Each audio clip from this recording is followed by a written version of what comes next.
My name is Danielle Krynick, and I'm the Director of Television Development for Ubisoft. My name is Margaret Boykin. I'm Director of Film Development here at Ubisoft. I'm Mishna Wolf. I'm a screenwriter. My name is Tasha Hugh. I am a film and TV writer. I'm going to be adapting Child of Light. It's going to be a live-action television show.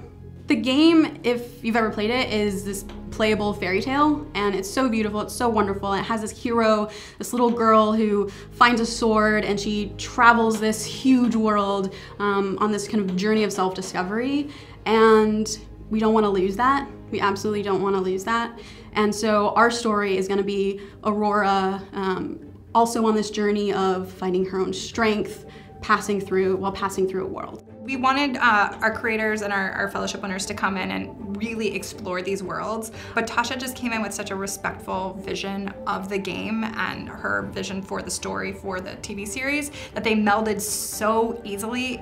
There was no reason to step in. It's a live action, really cool take on Child of Light. As a writer and a gamer, you want to respect the gameplay aspect of it and somehow find a way to translate that in the medium that you're doing it in. So for me, it was, I wanted to challenge myself to do this thing that I've always wanted to do.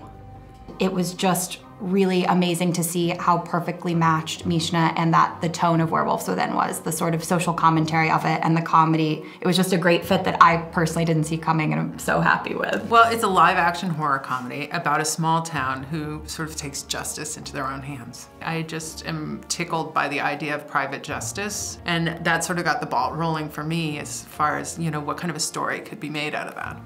You know, I came in with the title that was, you know, it was high concept, but it also had some execution-based elements, and I felt like the team really trusted me to execute. And it's just been really pretty easygoing and fun process.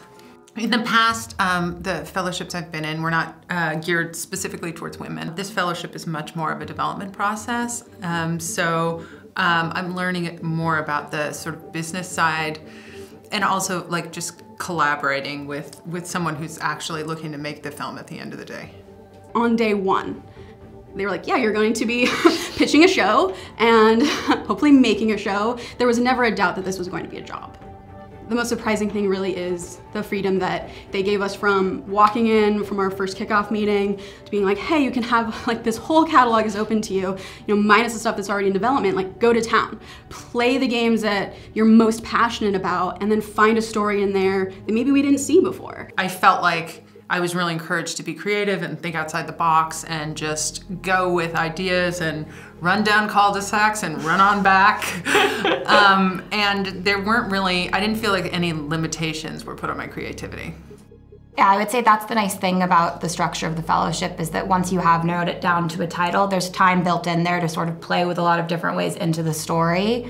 And we craft sort of our development process the same way we do with our Slate projects, which is take the world and the tone of the game and let's come up with an original story within that world and tone. The reason we started this fellowship is we wanted to find a way to illuminate female voices who weren't getting a chance to be heard, and opening our catalog with its plethora of different types of titles and genres was a great way for us to give women who are trying to find a foothold in this industry a voice. In 2017, only 10% of the highest grossing films were written by women, whereas women represent 50% of the movie-going audience. So I think that points to sort of the percentage of female writers who are working in the big IP adaptation space. We like to target women who are sort of looking for that extra push in their careers. We're so excited to announce that the fellowship is starting again. We're accepting applications November 1st. You don't have to be a gamer to apply, but it is definitely an added bonus. The fellowship is paid, and we never thought of having a fellowship without pay. The best way to apply for the fellowship is through agent or managers, and we will be spreading the word far and wide shortly.